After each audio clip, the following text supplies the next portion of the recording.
Assalamualaikum warahmatullahi wabarakatuh. Bismillah, alhamdulillah. Wassalatu wassalamu ala sayyidis sadah Sayyidina wa habibina wa maulana wa qurrati a'yunina Muhammad ibn Abdullah wa ala alihi tahirin wa ashabihi salikin alladhina hum hudatul ummah. Amma ba'du.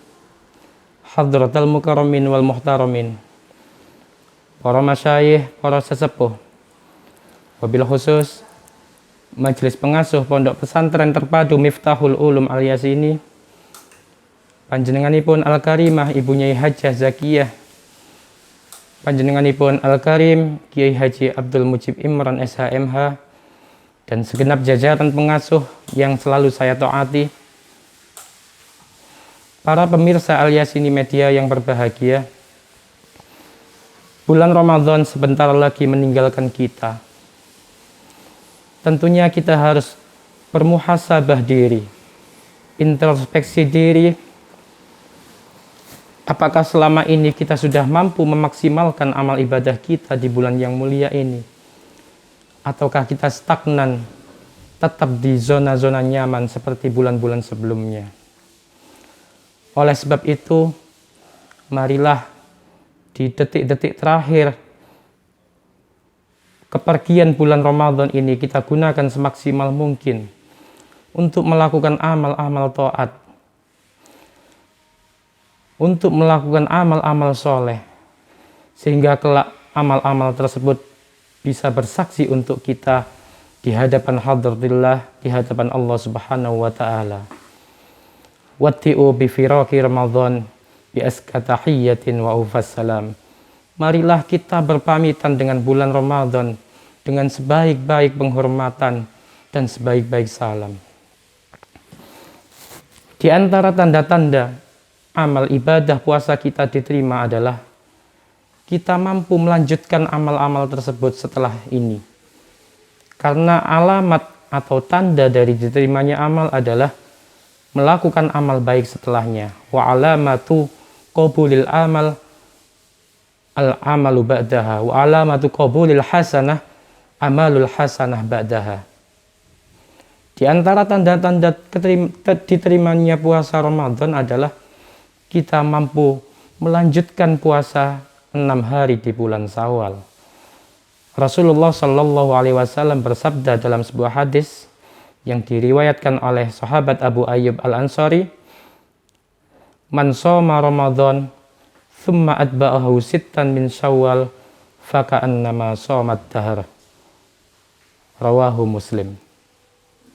Yang artinya, barang siapa mampu menjalankan puasa Ramadan selama sebulan penuh, lalu dia melanjutkan puasa Syawal selama 6 hari, maka seakan-akan dia puasa selama 1 tahun penuh. Nah, hadis ini yang dijadikan sebagai hujjah utama oleh madhab Syafi'i dan madhab Hambali, juga madhab Abu Dawud Adz-Dzahiri, tentang kesunahan puasa 6 hari di bulan Syawal. Kendatipun dalam madhab Maliki, puasa ini dihukumi makruh, dalam madhab Hanafi juga dihukumi makruh. Karena alasan beliau khawatir puasa ini dianggap sebagai puasa fardu. Namun dalam madhab kita, mayoritas umat Indonesia, madhab Syafi'i, puasa 6 hari di bulan Ramadan ini hukumnya sunnah mu'akkad. Ya. Jadi hadis yang diriwayatkan oleh Imam Muslim tadi, "Summa atba'ahu sittan min Syawal faka'annahu shomat dahr." Barang siapa yang mampu melanjutkan puasa Ramadan dengan puasa sunnah 6 hari di bulan Syawal, maka seakan-akan dia mendapatkan pahala puasa 1 tahun penuh. Logikanya seperti ini. Kok bisa orang yang puasa Ramadan 1 bulan ditambah puasa sunnah 6 hari, pahalanya sama dengan puasa 1 tahun? Nah, dalam hadis-hadis dijelaskan, al-hasanatu bi asri amsaliha, bahwa satu amal baik akan dibalas 10 kali lipat. Nah, coba kita hitung. 1 bulan Ramadan ini setara dengan 10 bulan.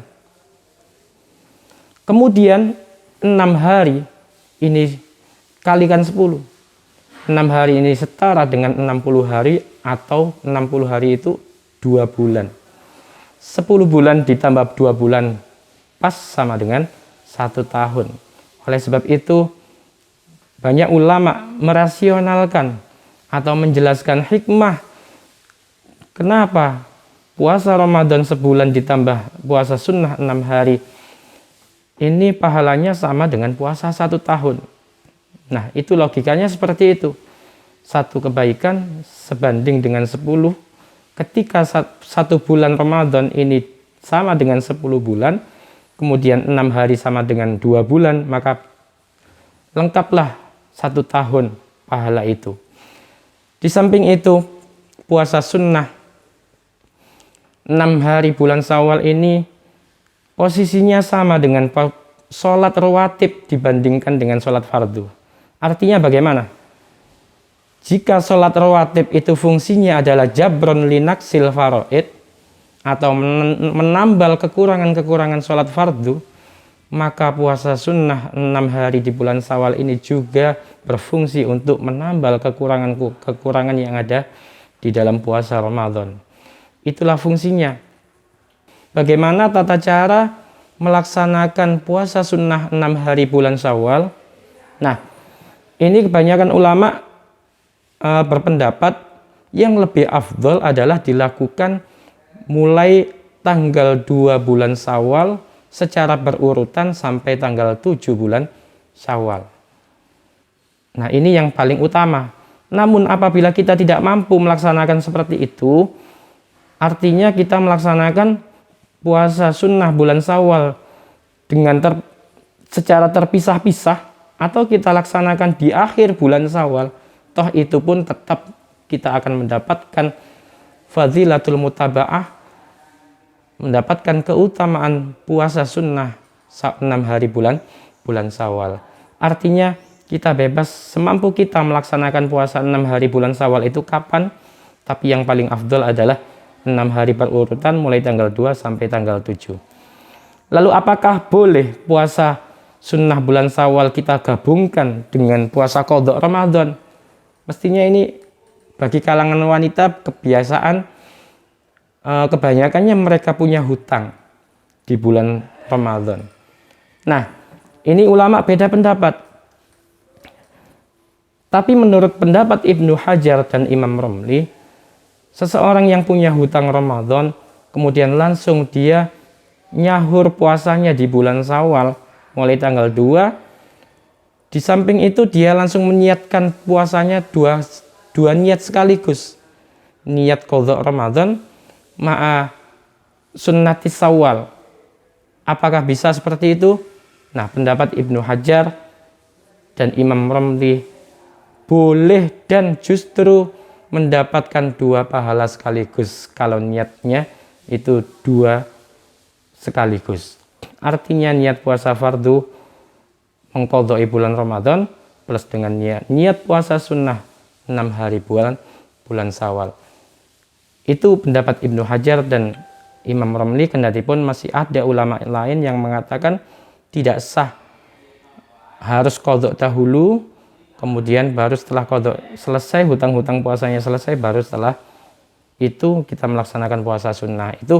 Itu qaul pendapat ulama yang lain. Tapi yang kita pegang dalam madhab kita yaitu Imam Ibnu Hajar dan Imam Romli.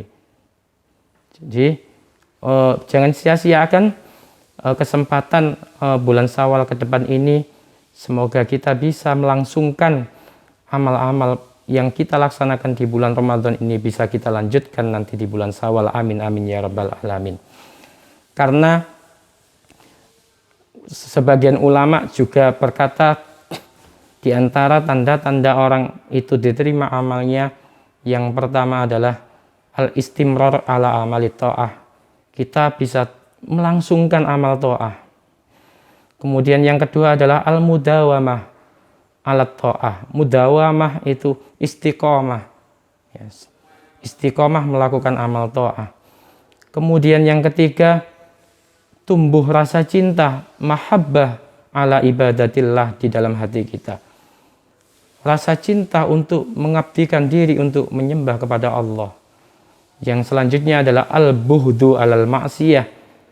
Kita setelah melakukan amal ibadah ini di bulan Ramadan ini, nanti kita akan semakin buhdu pada maksiat, semakin benci kepada maksiat. Kemudian ciri-ciri diterimanya amal kita juga, hati kita merasa senang, merasa tenang. Ya. Kemudian akhlak kita semakin membaik setelah kita melaksanakan ibadah tersebut. Nah, itulah ciri-ciri amal ibadah seseorang diterima oleh Allah, yaitu setelah amal baik itu kita masih berlangsung, kita masih mampu melangsungkan amal-amal ta'ah tersebut. Ibnu Rajab Al-Hambali dawuh, man amila ta'atan minat ta'at wa faragha minha wa alamatu qabuliha ayyasilaha bi ta'atin ukhra wa alamatu raddiha ayyu'aqibaha bi maksiatin. Ini dawuhnya Imam Ibnu Rajab madhab Hambali. Barang siapa beramal ta'at kemudian dia selesai melakukannya, alamat atau tanda-tanda diterimanya amal tersebut, dia mampu melanjutkan dengan ta'at-ta'at yang lainnya. Itu tandanya amal itu diterima. Dan tanda amal itu ditolak oleh Allah, setelah melakukan amal ta'at dia melanjutkan dengan amal-amal maksiat. Na'udzubillah tsumma na'udzubillah. Mungkin hanya ini yang bisa saya sampaikan sedikit, semoga bermanfaat. Semoga di akhir-akhir detik-detik Ramadan ini kita bisa memaksimalkan amal-amal ibadah kita. Kita harus sedih dengan ditinggalnya bulan Ramadan yang mulia ini. Semoga seluruh amal yang kita laksanakan mulai dari 1 Ramadan sampai akhir nanti menjadi amal yang makbulah indallah. Amin amin ya rabbal alamin. Kiranya cukup sekian apa yang bisa saya sampaikan. Kurang lebihnya mohon maaf yang sebesar-besarnya. Hadanallahu wa iyyakum wa waffaqana lima yuhibbu wa yarda. Assalamualaikum warahmatullahi wabarakatuh.